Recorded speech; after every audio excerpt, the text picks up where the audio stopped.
Today we are here, all of us, to celebrate the Diwali, that is Deepawali, meaning the rose of lights.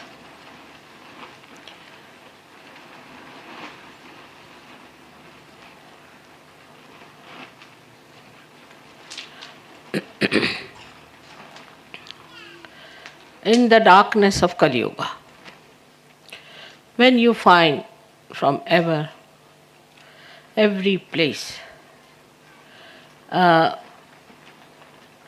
confusion of the worst type, creating the darkness which cannot be penetrated into, which looks like a solid mountain around us, and which can never be covered as we feel. By the grace of God, and even with the grace of God, it would never melt. In that darkness, in that hopeless state, when the creation is on the verge of its destruction, the light of Sahajayoga has arrived. And you are the lights. You are the Deepas. You are the little lights which were waiting to be enlightened. To be enlightened to see for yourself what's wrong within your own lamp. What's missing in your own lamp? Now, in the lamp, you have three things, as you see. One is the container. Container is this body. Container is this mind. And the container is this intellect. And the container contains within us itself is the oil. In Sanskrit language, it's called as snigdha or sneha, means the love. It's the love that is within your mind, within your body, within your existence itself. But this love is now limited. It is in a dormant state. It doesn't express itself. It can spill out in wrong directions. It may spoil some things which are beautiful. This love, when it is limited, is very dangerous. But when there is a third thing within you, which we call as the bhati, is the wick. And this wick is the pure desire within you, which is not yet lightened. It is not aware of itself. Nobody is aware, the lamp is not aware that there is a light within itself. All these three things have to combine to give that light. Because we are lost in so many things. This darkness of Kali Yuga is not one-sided. If you see it clearly, it is not only materialism, adherence to money, adherence to money power. It's not only that.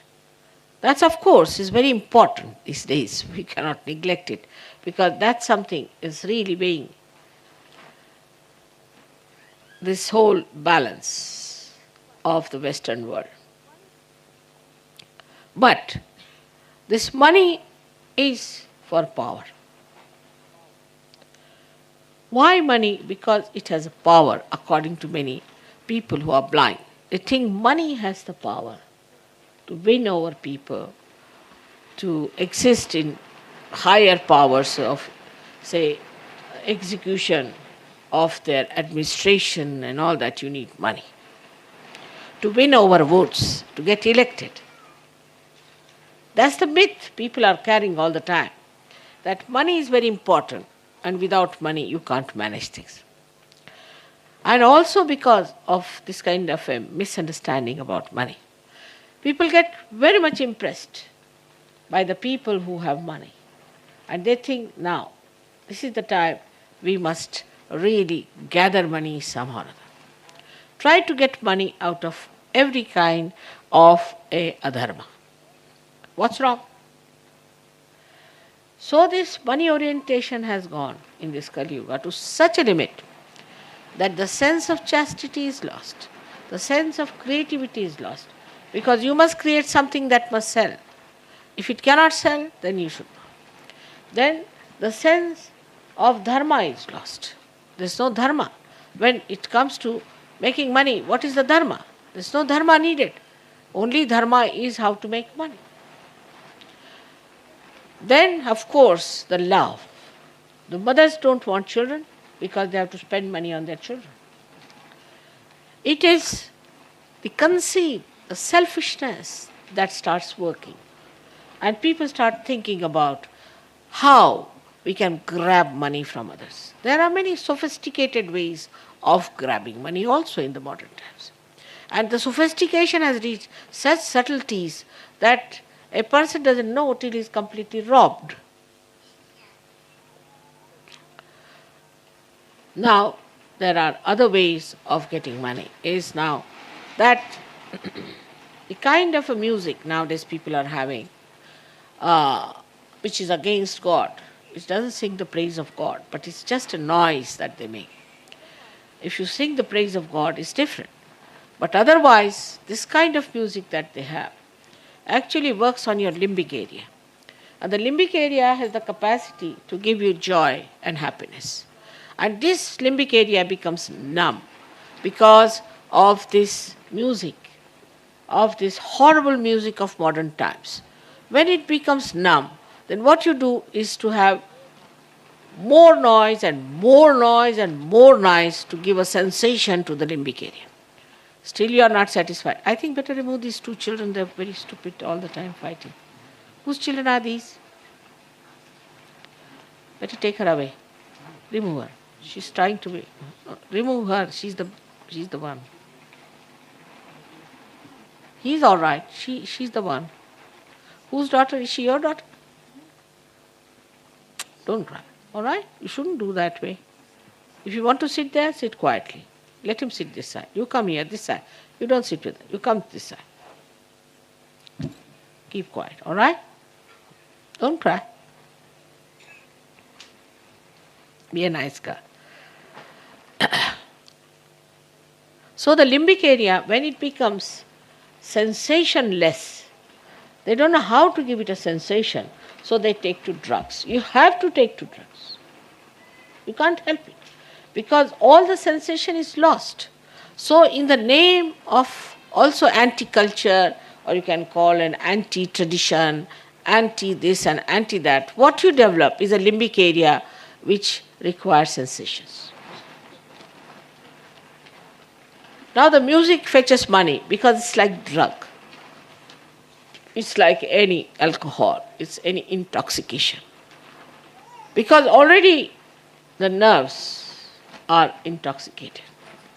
Even alcohol works the same way. Even other things like drugs also work the same way. So in that intoxication, you really do not know what are you up to. A kind of another darkness, another blindness comes over. So in this darkness, this another additional darkness makes people much more blind, much more understanding. This then takes us to the problem of the body that exists, of the mind that exists, of the intellect that exists. When the whole thing is directed towards money orientation, we put our body for sale. We want to make our body look like nothing on earth, I could say. like some sort of a tuberculosis patient, as they say, or mosquitoes. Because that makes people have some pity, I think, but inside exists a terribly shrew type of a temperament in a man or a woman.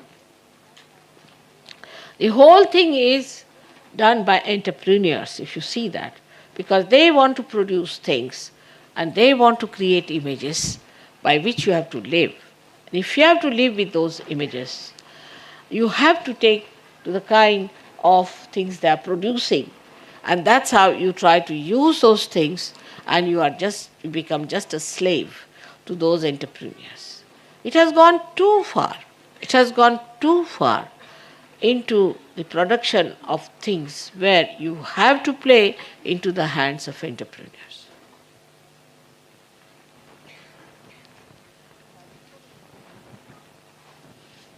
We have so many diseases in our country.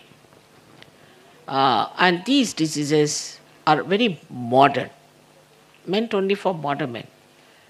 In the olden days, people didn't know these diseases. Must be having one or two, but not many.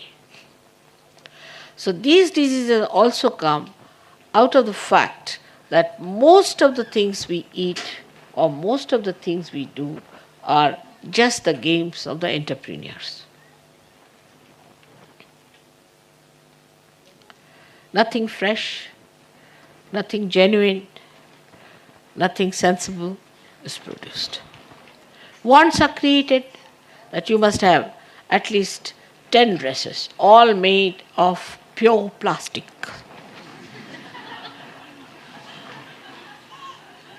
Which reacts, and which creates problems. Then you should have all kinds of other materials which are absolutely harmless and are anti-human beings. All machinery is for us, we are not for machinery. So we have to give a balance. Whatever we need can be done through the machinery, but when machinery becomes the only source of exploitation, it starts dominating us. See, if you go to the darkness of this Kali Yuga, it's so deep, it's so horrid, and it's so dangerous and destructive that the description of it can take you to any length, and you will not even feel that you are getting into the mire deep, deep, deep into it, that you cannot come out of it. So the antidote has come now as Sahajayoga. The Diwali, the Deepawali of the Sahajayogas. See now, after realization, you don't need beauty treatment much. You don't need so many plastic clothes. You don't indulge into all kinds of stupid activities which are joyless.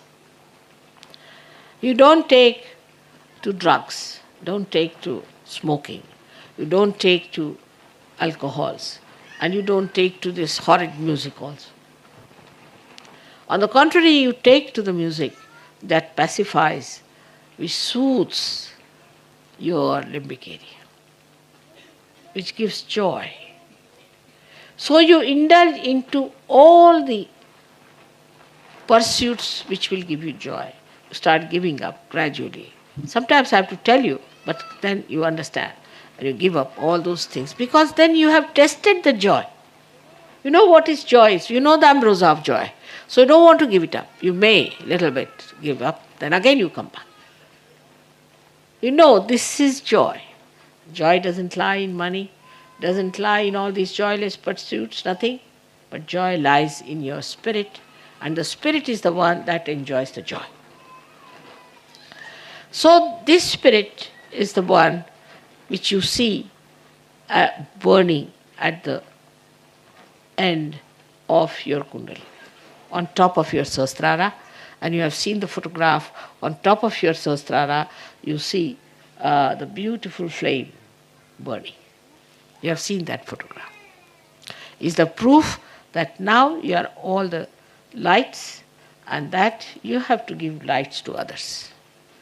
You have to help people. Now, all your faces look like roses. Anybody can see you and can make out that you are something special people. You are not like ordinary people who look so miserable, horrible. And when you sing, in that style also, you are singing God's hymn. In every style, whatever you sing, which was once upon a time was regarded as anti-God singing, becomes something great. So now the light of Sahajayoga has kindled within you all these small, small lights which are going to enlighten the path for humanity for their emancipation. So the responsibility of Sahajogis are great. They should get over all these limitations like the light has got over all the limitations and spread all over. If you have a way of measuring how far this little light has gone, you cannot measure it with ordinary human instruments. But once it starts, it is spread to the last bit of it and comes back to it. In the same way, this light, which is kindled within you, spreads all over, is emitted all over and comes back to you. But of course, it is just a material light. This is a spiritual light. The difference is, this light has its own power of burning, that's all. Also, it has a power of giving some light in the darkness. Also, it has one more thing, that it can enlighten another light. But a Sahajayogi is not only the light himself, but also the one who can go to others. It cannot walk. When it walks, it is fire. It cannot walk in its own limitations. Somebody has to carry it. So the Sahajogis are the ones who can carry this light within themselves, very well preserved and very beautifully enlighten another person without creating a fire, without burning anything. You move this from here to there, one has to think twice if you can move, because you may spill something or you may burn something, but not a Sahajayogi. And it is for the redemption. This can give you light which is outside, by which you can see only, but you cannot feel and you cannot cure. You cannot give counsel, nor can you comfort, and you cannot redeem with this material. It is spiritual light that is within us. So today is a celebration of real Diwali. I always say that in India we were producing the Diwali lights with ordinary mud. But now in Sahajayoga we have lotuses which are giving light, the fragrance. Such beautiful things they are. And the way you are enjoying it and expressing your joy is so very beautiful. But to be the lotus, you have to give up this mud, this darkness. You have to give up that. If you can't give up that, then you cannot enjoy your own lotus and others can't enjoy. So that giving up is not difficult. You see, when people say that you have to love your mother, just means that you give up your ego and your conditionings and become a pure personality. That's all. I mean, in any case, all of you love me, but still under limitations. You must love me without limitations. Then it is a real love, as I love you. For this, we have to thank this time. This time is great, as I call it a blossom time, that at this time you were all born, and at this time I came. At this time this combination took place, and at this time Sahajayoga was established. You don't know, I have gone through very great difficulties in the beginning. Very great difficulties. Because Sahaja cannot be understood by idiots. And first I met only idiots in my life. Quite a lot of idiots. As Christ has said, the first will be the last, you see. So perhaps those idiots that I met have created lots of problems for me. But then real people started coming to me, they understood Sahaja, they took to Sahaja, and it worked out very well. Now we have plans to go to India. The speciality of Indian tour is that India, as you know, is a place of quite a lot of work done by the great saints, especially Maharashtra. Apart from that, it's a very, very holy land, no doubt about it. It's very clean. Still, the people have not taken to materialism to that extent. And thirdly, we have about 8 pujas in such a short time. Of course, it is too much for me sometimes. But we have 8 pujas, and this is something so intensive, one can do it. This I can't do anywhere else as I can do in India. Because only in India the atmosphere, the vibrations are sucked in. Much faster they are sucked anywhere. Because the darkness is not so much there, and the light spreads much faster, much more easily, and I can find it easier to work it out. I'm sure those days will come everywhere when you put up your lights and you start working it out. I must congratulate all of you that you are the ones who are stuck on to this darkness and have created such light, with such responsibility, with such understanding, with all the struggles you had to go through, getting out of your very limited basic problems. It is remarkable the way you people have established it. It's unbelievable. Because, you see, you could have just said that this is some philosophy, we don't believe it. This is something that we don't understand. But it's so congenial to you because you have become the Spirit. Christ has said the same thing. But how many have understood Christ? Nobody has understood Christ, I think, till it came through Christianity. When it came through Sahaja, you have understood who he was. In the same way for all other great prophets, all other great incarnations, you had to come to Sahaja to see in that light how great they were, how much work they have done for us, how much they have established us, how much we should be thankful to you. I hope one day you can see all of them sitting with us and you can locate them wherever they are. Those eyes you should develop one day to see all that which your camera can see sometimes. And in the same way you should be able to see.